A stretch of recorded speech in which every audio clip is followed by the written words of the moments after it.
What it do, baby boo? Welcome, guys, to the 30-minute podcast. My name is Tito. I am your host, as usual, and you guys are most certainly welcome to this lovely podcast.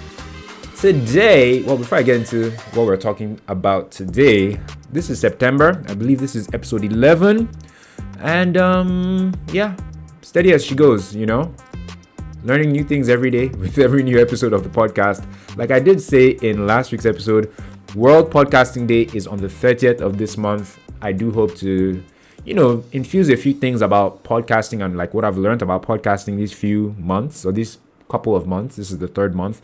And just, creating a podcast, starting a podcast, doing YouTube content, all that stuff. Because I have gotten a few questions lately about, podcasting and making YouTube videos and stuff like that.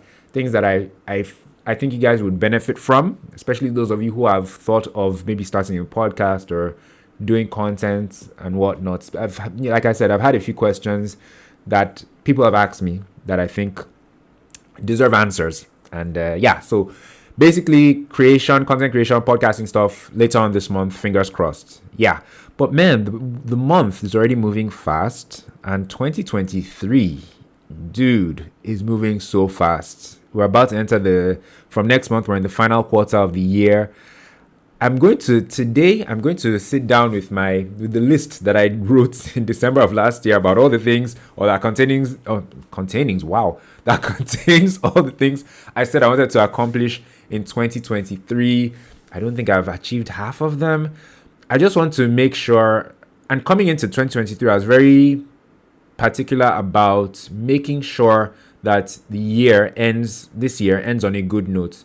And doing that, or in order to achieve that, I have to stay on top of my game. I have to know what I'm trying to achieve every month or probably even every week, and just chase my goals tenaciously, right? I don't know if I've been doing that as to the extent that I would like, but there's still time. There's still time, and I think that's what I'm saying. I'm going to get back on my game before it gets to the 11th hour. And I think you should as well, because crossover service and December and all that, when everybody's looking back on their lives and the things they've accomplished and the things that have happened to them, if you're going to have more wins than L's, or i.e. losses, it's down to you. It's down to you making intentional decisions that serve you, and decisions that you can be proud of, so that when you're looking back at 2023 at the end of the year, you be proud of the things you've done, choices you've made, and so on and so forth. Yes, that became quite motivational from nowhere. But yeah. But all right, let's dive into it. Before we dive into it, though, you guys know the drill. If you're watching this on YouTube, please like the video by clicking on the like button, and subscribe to my channel as well by clicking on the black subscribe button. You engaging with the content is very important for the content to go far, to reach the kind of people that the content is designed for, and to encourage me to come back every week to talk to you guys about the things that are on my mind that for some reason interest you guys as well.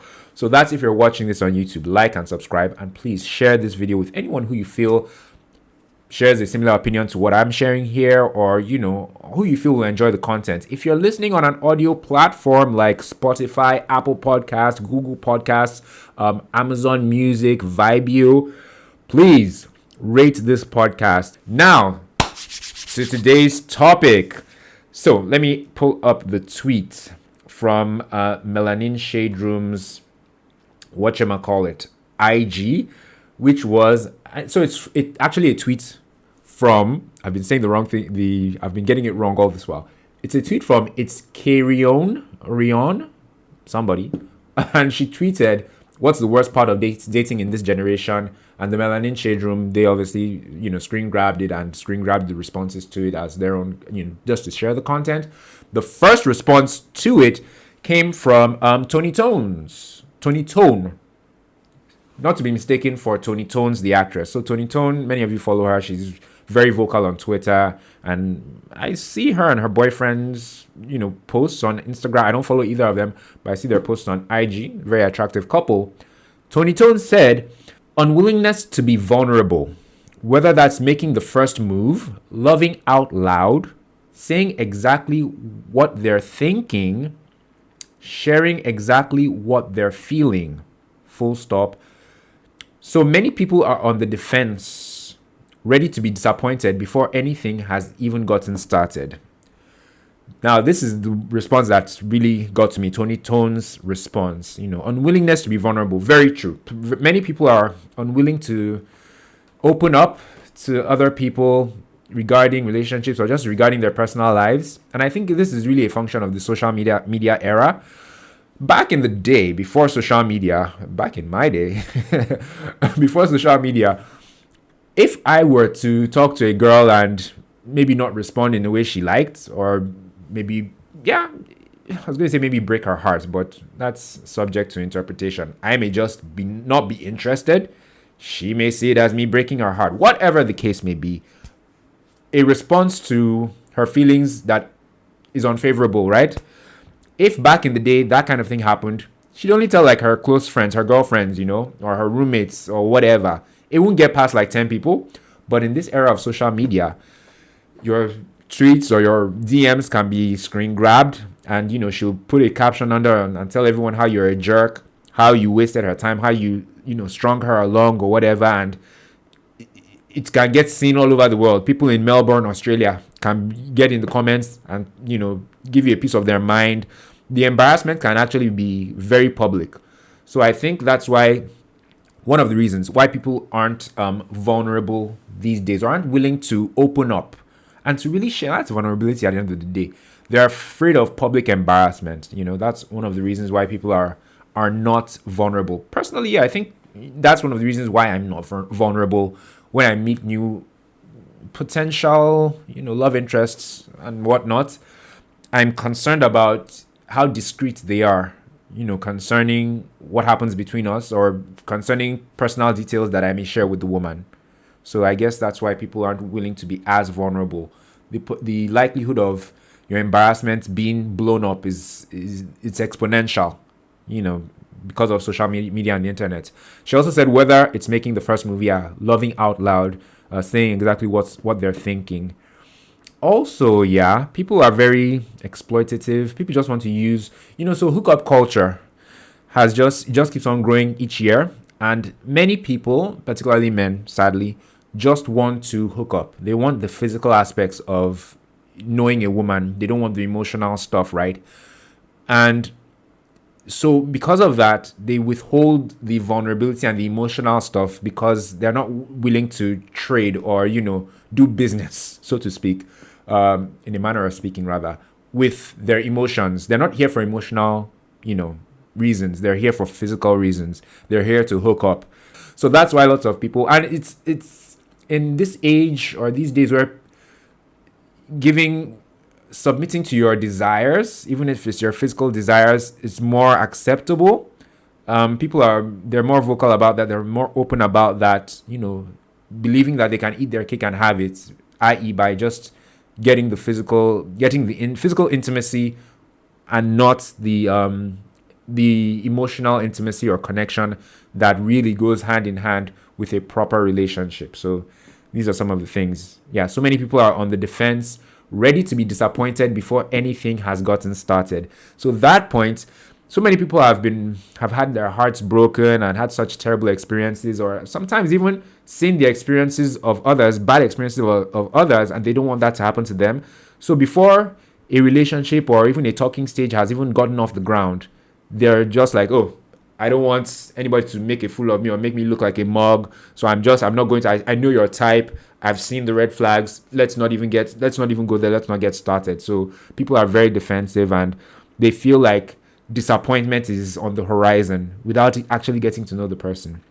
The next tweet contained five points, which I'll try and breeze through because as usual, time is really flying by. This one is from Queen D236, financial analyst Barbie.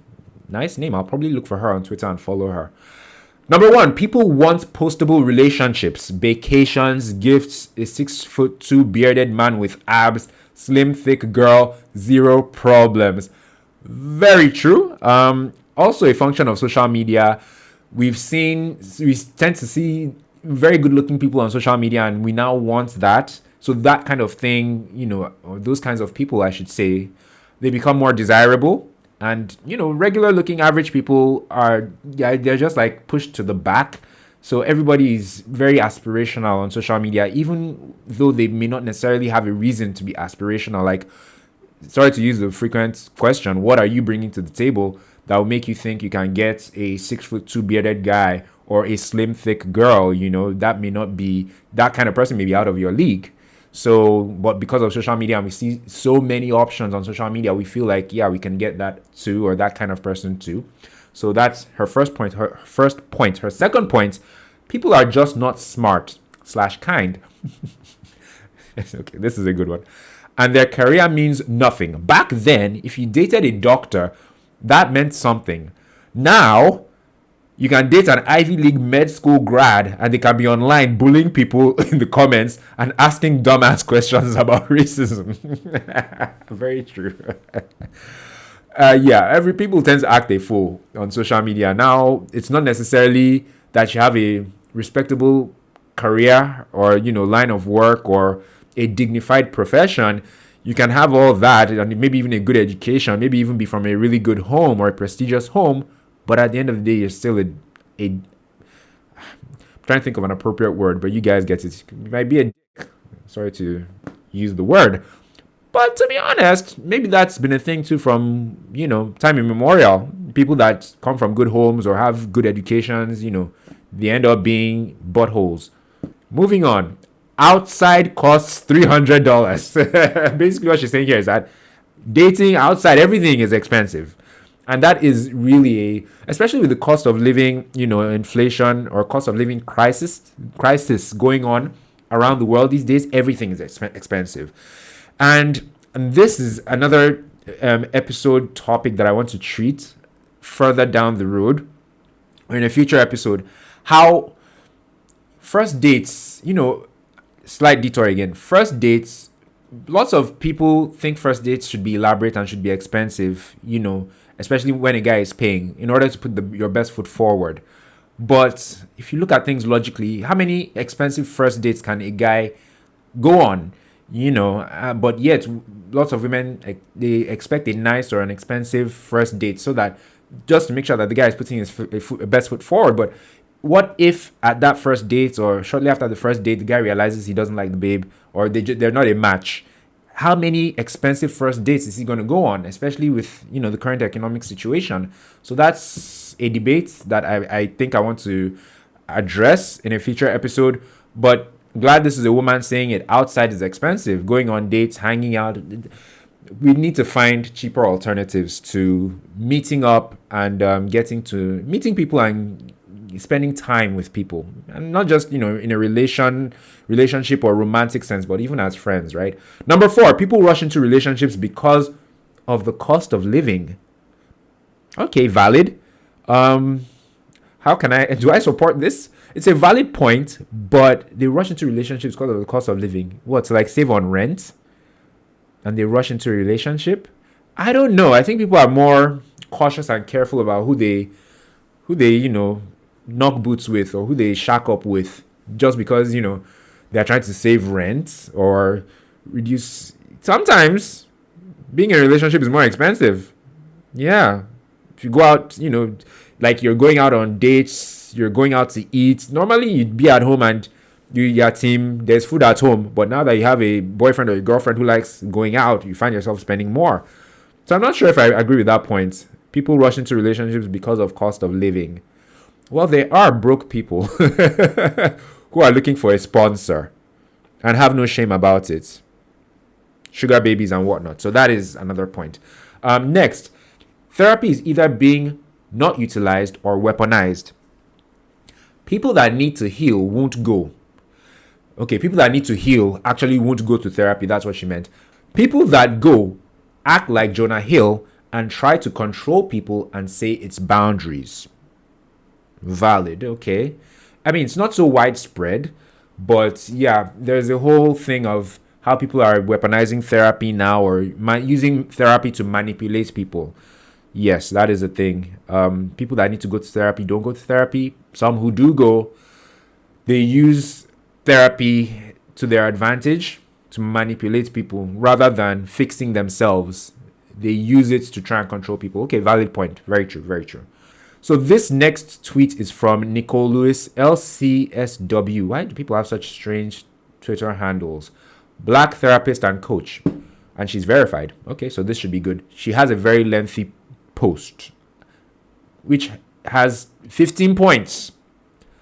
Okay, so I'll read each of them one by one, and I'll just elaborate on one or two of them. Number 1, no child left behind a lot of people. They cannot read or comprehend what you mean.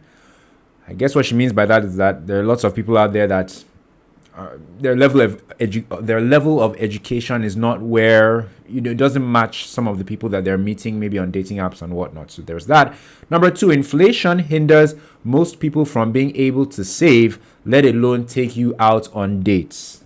I'm glad that this inflation issue is a reality, because some people act like, in spite of the cost of living crisis and things being very expensive, like people still should spend lots of money to get to know somebody.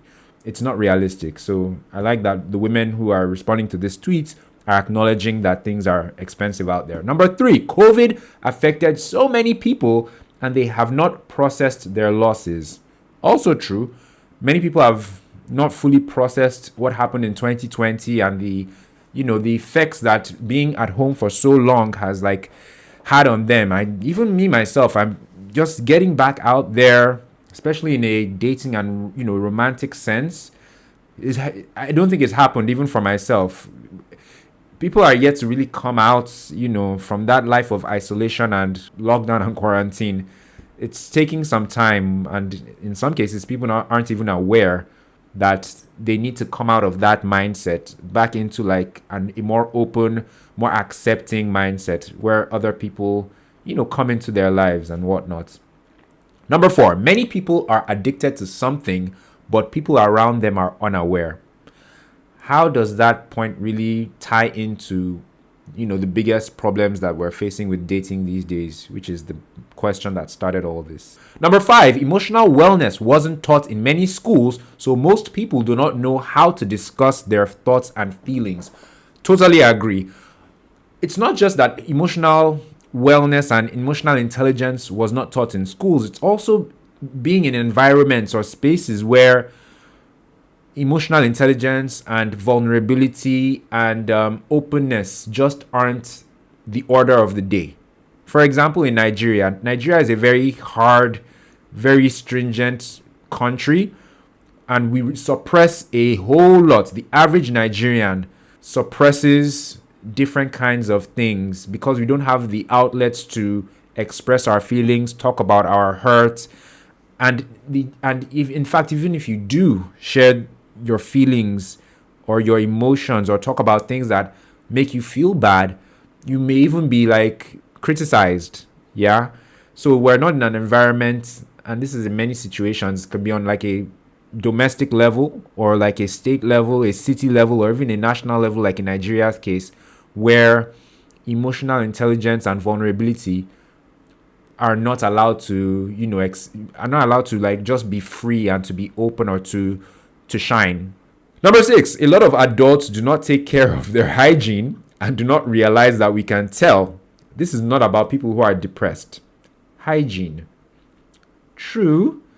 There are lots of messy people these days. Well, I think they've always been messy people, but yeah, general basic hygiene seems to be it should be getting better rather than getting worse. It feels like it's getting worse. People don't take care of their spaces and their bodies as much as they should, but yet they expect somebody to love them. It's not good. And then they take offense when you don't love them because they have dirty nails or they just, you get my point. So yes, I do agree with that point. Number 7, we tend to think because we know something, other people should know it too. Meanwhile, they had a totally different upbringing. Very true. There are so many things that we think should be common knowledge, but it's a bias at the end of the day. You know about maybe bio because you were raised in a good environment or under conducive and preferable circumstances. The words fail me. Yeah. Whereas somebody else who is maybe a good person, but maybe they don't smell so good. Typically, it's a function of how they were brought up and the environments they were raised in.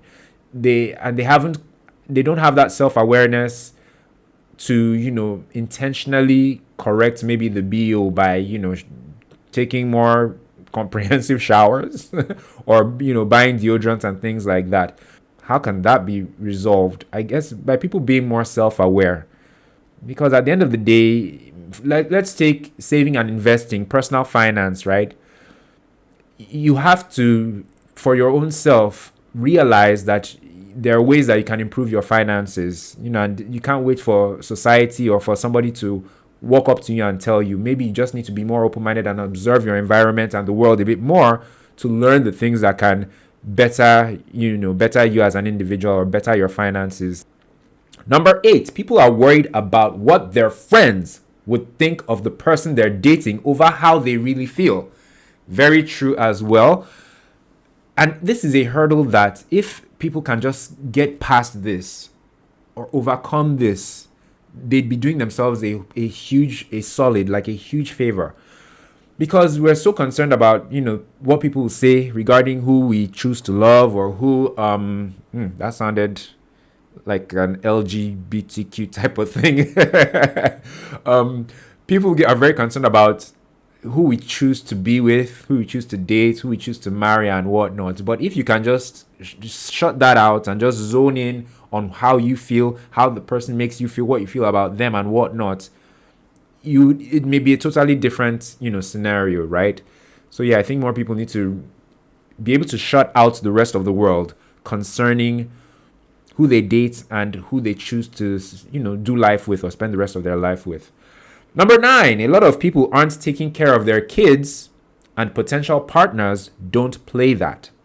I think this is in relation to single parents who are in the dating market.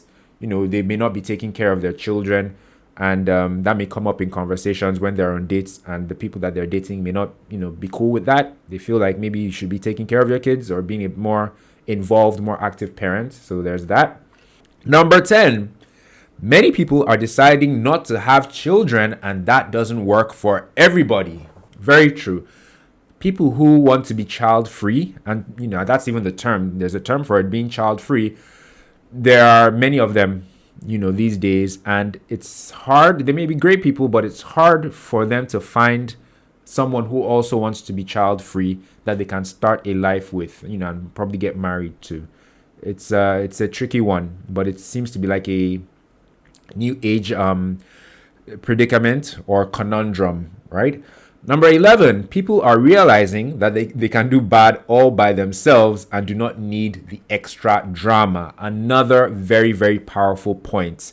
Lots of people are of the opinion that, look, things are tough enough being single. I don't need to add another person's drama into my life to, someone to be gaslighting me or, just bringing me down, putting me on edge and all that. I can do bad all by myself. And I think this ties to Tony Tone's point of people they already disappoint themselves before they really get into the relationship, so that they don't need to deal with anybody's baggage.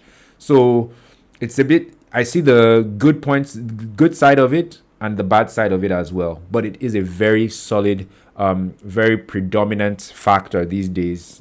Lots of people are like, look, if you're not going to add value into my life, don't even come into my life. I can do bad all by myself. And it's really sad. It's number 12. Dating is expensive. Outside generally is expensive. Another very valid point. I've elaborated on this one before, so I'll move on. Dating apps give the illusion that you have so many options. I believe the term is the paradox of choice. Before social media, your dating options are like people that are in your office or people that you are in your class or that you go to school with or people that are in your neighborhood. At the end of the day, maybe this is a total of maybe 30 people. If you really have options, maybe less than 10. If maybe you're picky or the options are really narrow. But now, or since the advent of social media, there are people thousands of miles way, like halfway around the world, that you think you stand a chance with. So you think you have so many options, and the more options you have, the harder it is for you to make a choice. It's like going to buy ice cream at Hans and Rene, and they maybe you go late in the day and they only have chocolate, vanilla, and strawberry. It's not hard to pick, one of the three. You would probably default to your favorite, or the one that suits you. But if you go to Hans and Rene and they have 20 different flavors that you can pick from, you're going to spend a longer amount of time trying to pick, a flavor to buy. So yeah, the paradox of choice. The more choices we have, the harder it is to make a choice or to make a decision. And we're seeing it. That's the biggest predicament that lots of people, myself included, if I'm being honest, face with the dating market. Yeah. Number 14. A lot of people are unmasking their neurodivergence and figuring things out in this new world. Good for you. True. There's a lot to be said on that. One can go really deep with that particular point, and I can get lost in the weeds with that one, so I'll just move on, but I'm sure you get the point.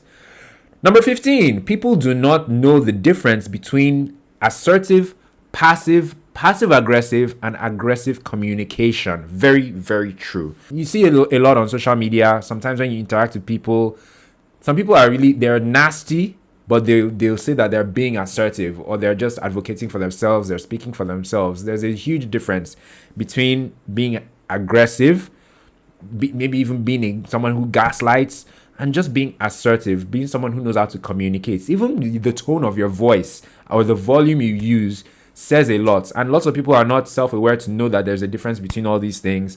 But we live in such a funny era these days where people just talk anyhow, and they feel like that, regardless of how their talking comes across or is delivered, it's still, as long as they're, it's still good, it's still valid, it still serves a positive purpose, so far that they're getting things off their chest, not considering that the way and manner and the delivery of how you communicate your feelings or your views and opinions or your values also matters.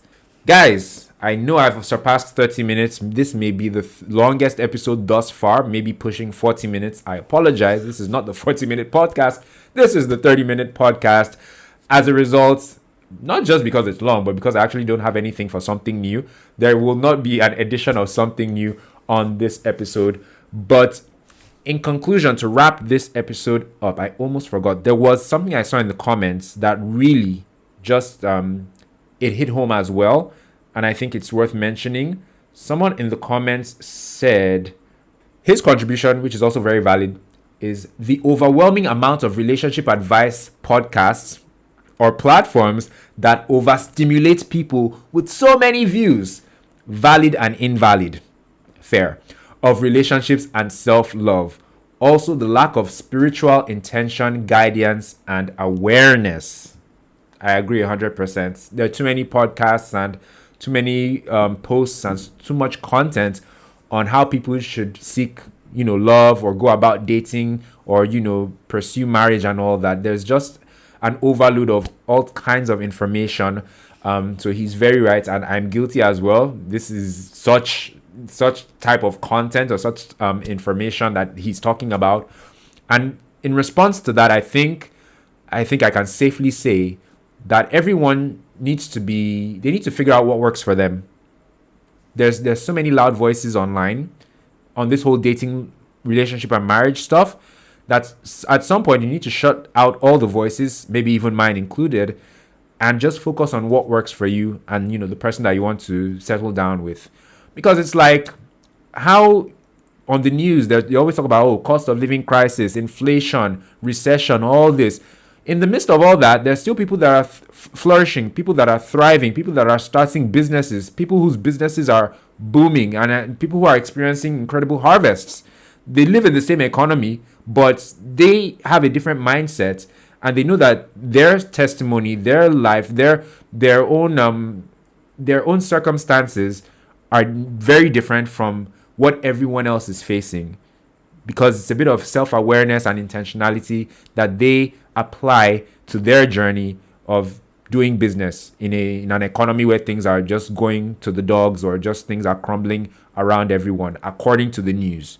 So even though they say the dating pool is trash, things are just, people don't value people anymore and people are badly behaved, this, that, and the other. Amidst all that, right? You need to just sometimes zone out and just know that your testimony, your journey, your circumstances are different, and that your future and your marriage and all that will be different and will be positive and will be a happy one. Sometimes that's really what it takes. And I think that's one piece of advice that I think everybody needs to run with, especially in these times that we live in. Guys, thanks so much for listening to today's episode of the podcast. I really hope you enjoyed it. If you did, please be sure to leave a review if you're listening to the audio version of this podcast. Also rate the podcast with as many stars as possible. I'd really appreciate it. Engaging with content that way really does go a very long way. And if you're watching this on YouTube, you know the drill. Please be sure to like the video by clicking on the like button, and subscribe to the channel as well by clicking on the black subscribe button. Also, feel free to share this podcast with anyone who you feel will enjoy it as well.